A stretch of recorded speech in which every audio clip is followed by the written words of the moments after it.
however, that Tom Brady is the greatest quarterback of all time. Well, there really was no doubt before this game. But what this game did is it just solidified his place on Mount Rushmore. Obviously, I would put him by himself based on what he's been able to accomplish over his tenure.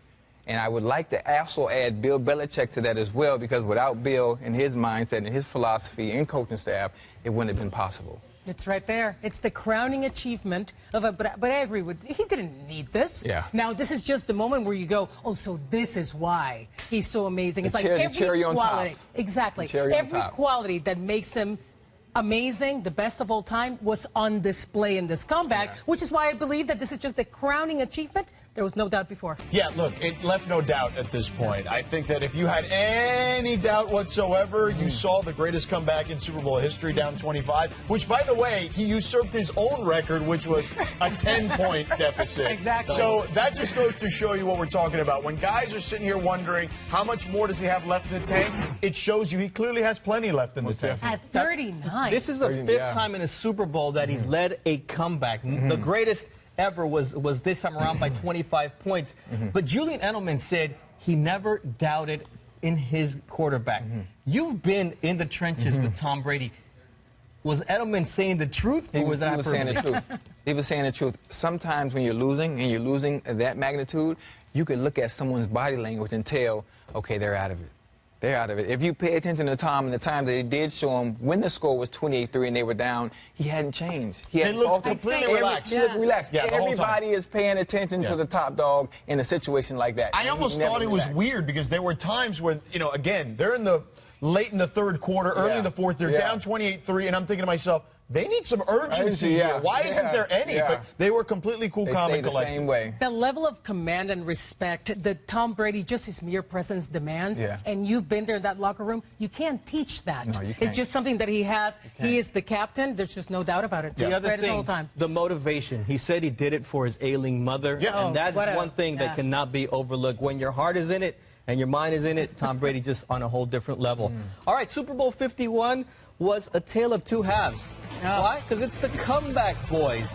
They jumped out the Falcons into a 25-point lead with quick strikes, but the Patriots never wavered. New England took over time in the possession. They made crucial plays on both sides of the ball, just as Atlanta's play calling came into question, and their exhausted defense was taken advantage of by Tom Brady, who ran twice as many offensive plays as Matt Ryan. So, Chad, did the Patriots win the Super Bowl, or did the Falcons choke? I think the Patriots won the Super Bowl. Who's to say if the Falcons did do it? Let's say they went up 2. They went up 2 scores. Who's to say the Patriots don't still come back? More than 2 scores. Yeah, I'm just saying, because everyone's saying that the play calling based on what the Falcons did in the second half is the reason why they lost the game. They just needed a field goal. They were in position. Those two. If they had gotten that field goal, who's to say the Patriots still don't come back and win that game, though?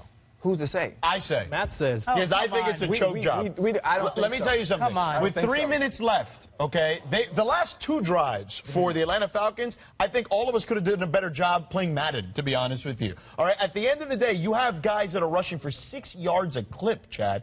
Okay.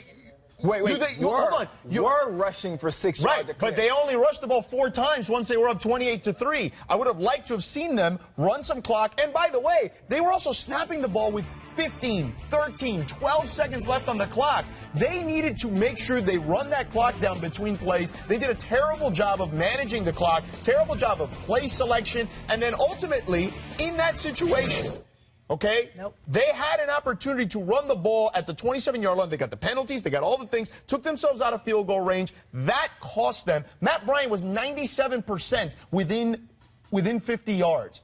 I mean, come on, man. It's the best kicker in the game this year. You can't have your cake and eat it, too. 11 points with 3 minutes to go. George, it's 11 points, 3 minutes to go. I get it. But the point here is that it's okay. not the point. I've seen it happen. Take it easy. No, I'm not going to take it easy because I am so tired of people. You know what? You can't say, oh, Tom Brady is the best, and then give him no credit. This isn't. But that's not giving him credit. May I finish my point? It can be nuance to this. Okay. I thought we're having a discussion. What is the point? Go ahead, Marley. Because I have a point, and you're just not going to let me say it. So but you asked me a question.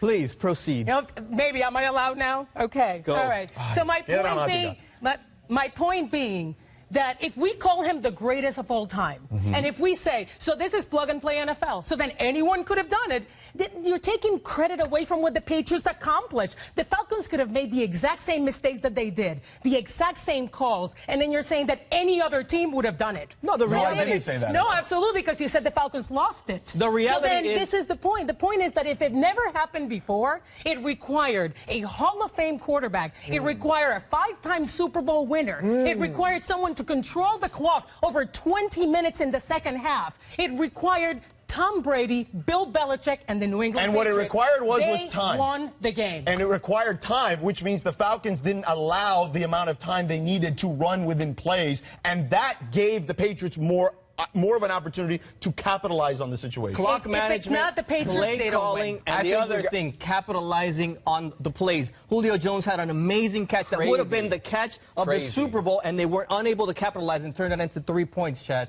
Edelman made the huge difference because they capitalized on that. I don't know what was more important or what was the most important play of that game, but it's a game of inches. And regardless, even with the scenario you just played out, I think even if they had great time management, clock management, I think the Patriots still would have found a way to come back and win, even with 3 minutes left.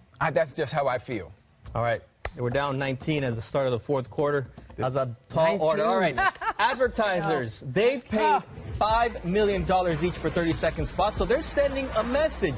During the Super Bowl broadcast, while some kept it lighthearted per tradition, Budweiser, Airbnb, and Lumber 84 used their paid airtime to speak on social issues of acceptance and the story of immigration to America. The reaction has been polarizing and thought-provoking. So, Marley, how do you feel about Super Bowl commercials tackling social issues? It's about money.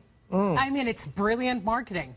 We are talking about, Lumber 88, who we didn't know. 88? Is that correct? Yeah. Well, I didn't know them. I didn't know who they were. I didn't know they existed. Obviously, I don't buy lumber, so probably the people who buy lumber would know they existed. But the point is that this is brilliant marketing. Now, there are issues, right, with tackling social issues, especially the ones, you try to capture a mood in the country at large. You try to capture how people are feeling, and they were very smart about it. People are talking about them today. Airbnb did it with diversity and everything that you're doing. So you know what? Good for them. But I do think that it's a great marketing move. Right. When we talk about social issues, and there's one way you want to capitalize on having the eyes of all of America at the same time, when is the right time to plug something? Super Bowl. Super Bowl. When you have to pay all those millions for 30 seconds. Super Bowl commercial. So, George, it was politically charged, even though it's not supposed to be. The read into those commercials is that it's a political age. How did you feel when you saw those commercials? I think it's a conversation starter, and I think you're looking at a time, obviously, where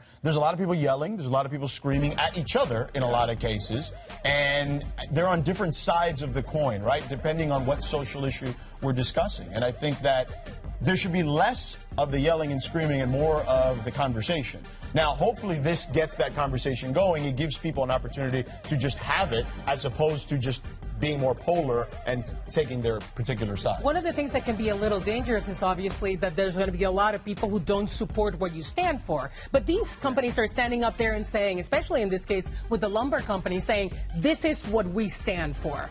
We stand for diversity. We stand for open doors. If you don't agree with us, that's okay. We're the ones who paid for this. The funny thing about it is we have these commercials. They're paying these big bucks for all these things.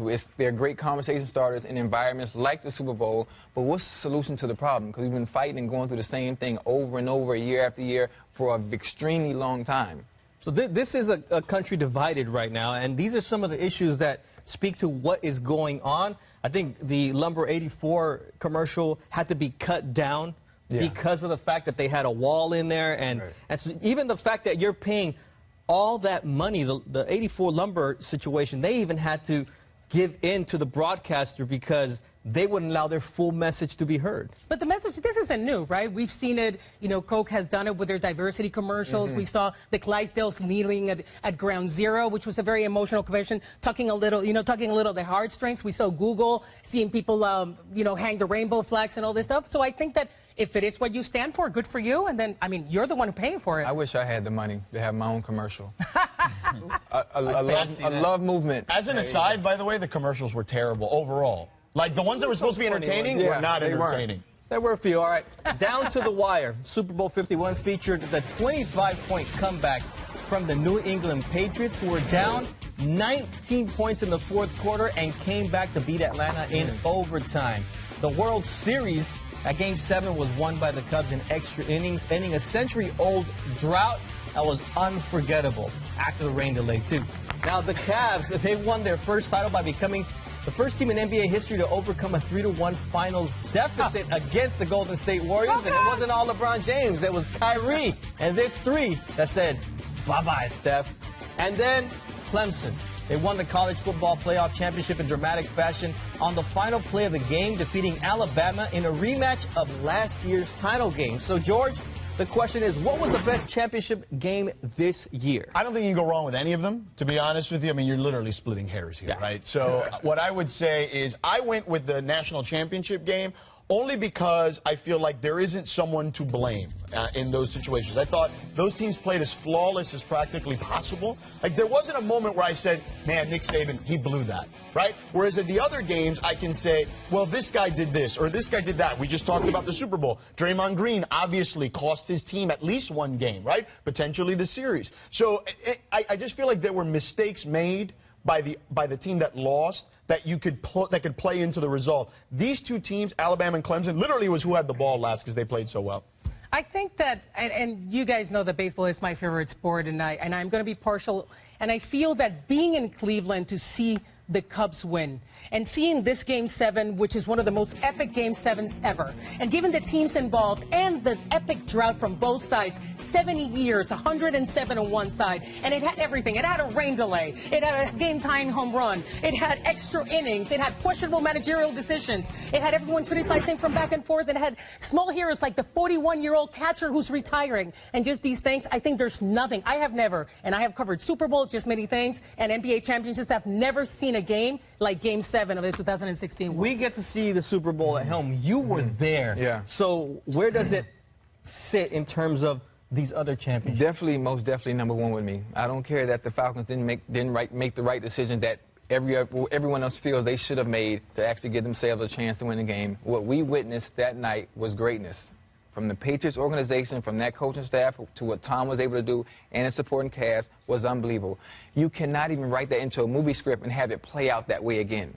Even in a movie, you can't even play a video game and be down by 25 playing Madden 17 and still come back. You can't do that. You can if you don't run the ball. You can't relive those situations. You can if you have Tom Brady. Listen, and for him to be able to do it in real life, man, dude, hats off, man. The dude is truly. What was the locker great. room like at halftime there? Because you've been in that Patriots. It's quiet, always quiet. Really? Yeah, the adjustments are being made. There's no hooping and hollering. There's no screaming. You know, you have Tom, you had Bill O'Brien back then. You had them getting together and seeing what we were going to do. So it's the opposite of Nación ESPN. 'Cause as we go to break.